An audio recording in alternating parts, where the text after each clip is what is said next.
Hey folks, Sally Riggs here, psychologist, fellow long hauler and your long COVID coach, and welcome to another Wellness Wednesday.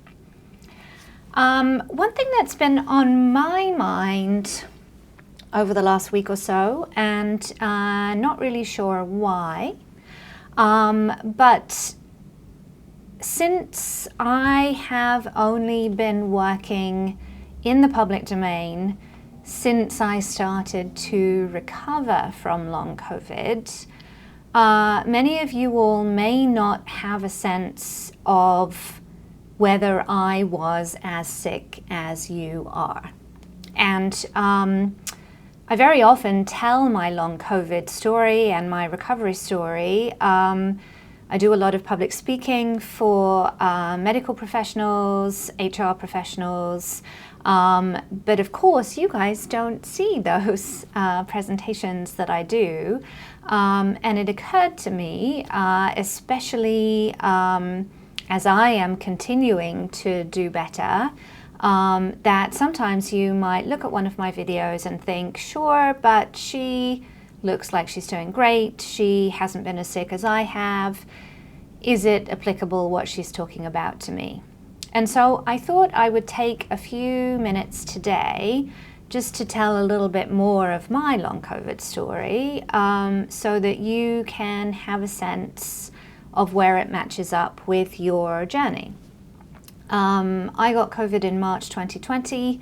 I live here in New York City, and as you know, London and New York got hit pretty hard right at the beginning of the pandemic. I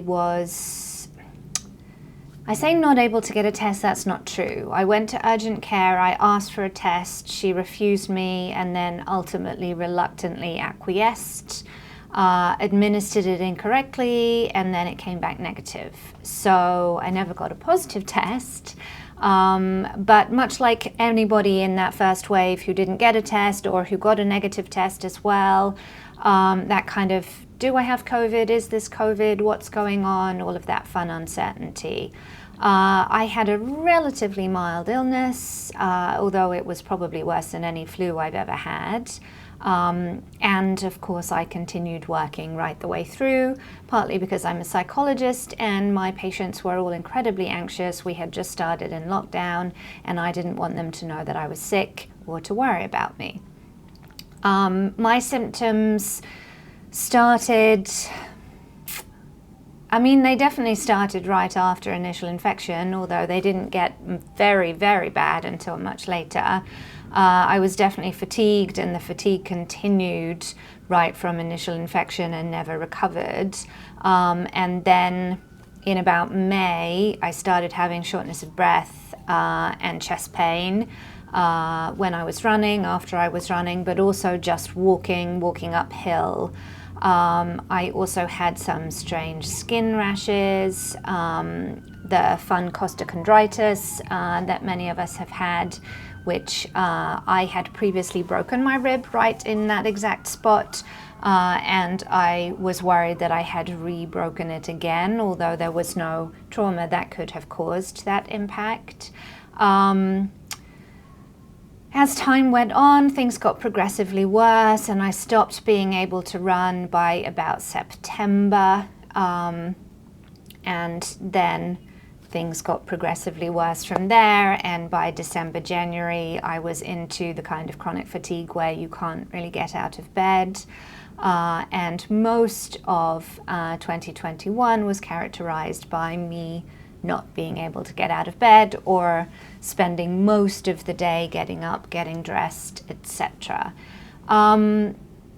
I don't know about you, but every time someone says to me, what are your symptoms? Immediately my brain goes to, well, amnesia is the first one, so how am I supposed to list off this laundry list of symptoms when I have memory loss?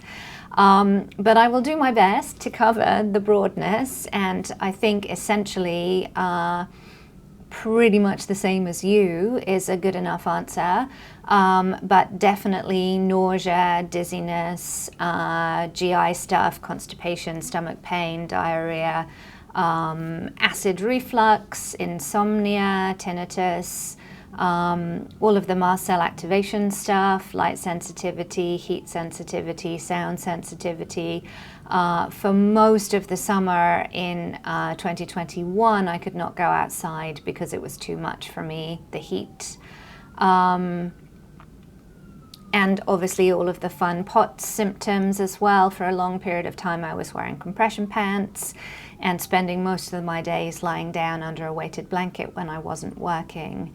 Definitely brain fog. Didn't really realize the extent of my brain fog until it started to lift, and I realized, oh my goodness, I have been working very impaired for a very long time and still have deficits, still struggle to find things, particularly electronic documents that I have filed myself in some random place, and still struggle with memory issues intermittently, although that comes and goes. But I think the bit that was the worst for me throughout most of last year was not being able to shower, not being able to wash my hair, just those simple things, remembering bounding out of bed and just zipping through the shower, breakfast, get dressed, dry your hair, put on your makeup, go to work, and you know, that was the easiest thing. And suddenly I couldn't even do one of those things, and it was just overwhelming. One of the reasons that I want to share this with you is because something that frequently happened for me when I was in my darkest, those hopeless, low mood, low energy days that seemed to go on for months. I remember seeing people in Facebook groups posting that they had recovered and feeling very jealous and very angry, that I didn't feel inspired by those stories. Actually quite the opposite.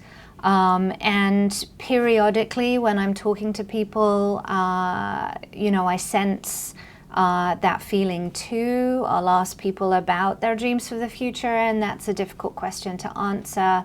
When I say, you know, how do you want to be feeling in a couple of weeks, people will say, well, I can't imagine not feeling exactly the same as this. So I really wanted to normalize that process, that when we are stuck in immobilization, it's incredibly hard to hold the hope of improvement. And it's incredibly hard to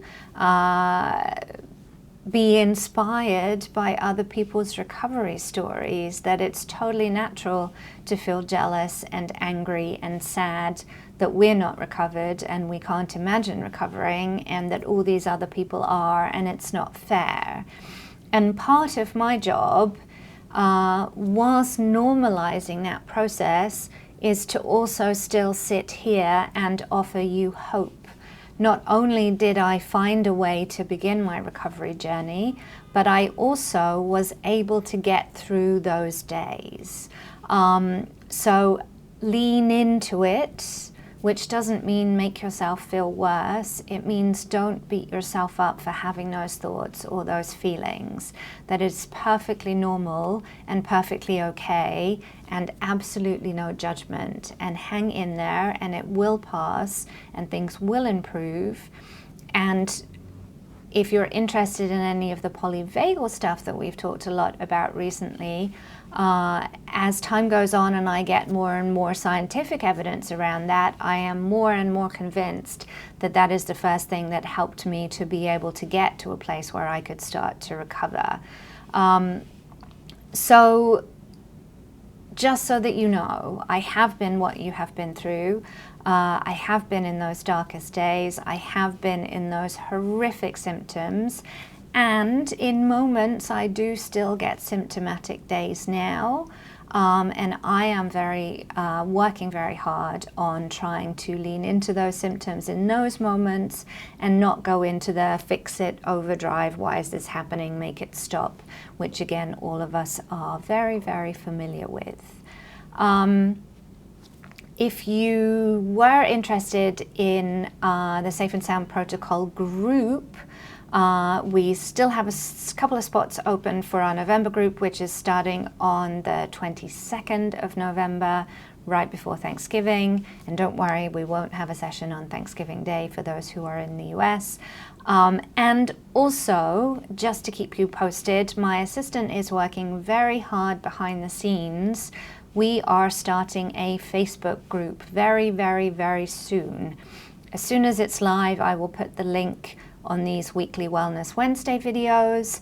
I am planning on keeping it very selective, i.e., there will be no space for venting, because venting does not make us feel better, it does not make others feel better. It will be a supportive, nurturing place in which we can bounce ideas, answer questions, all under the heading of mind-body practices and polyvagal stuff that will help us on our long COVID recovery journey. And most importantly, it will be a place to connect with like-minded people who are going through similar things, because I know that so many of us are struggling with having lost friends and having significantly reduced social network during our long COVID recovery journeys, and that connecting with others is so crucial. So just a couple of updates there for things that are coming soon.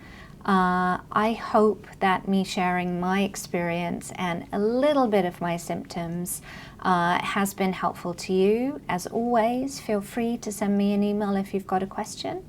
And wishing you a tolerable week, and hope to see you soon on the next Wellness Wednesday. Take care.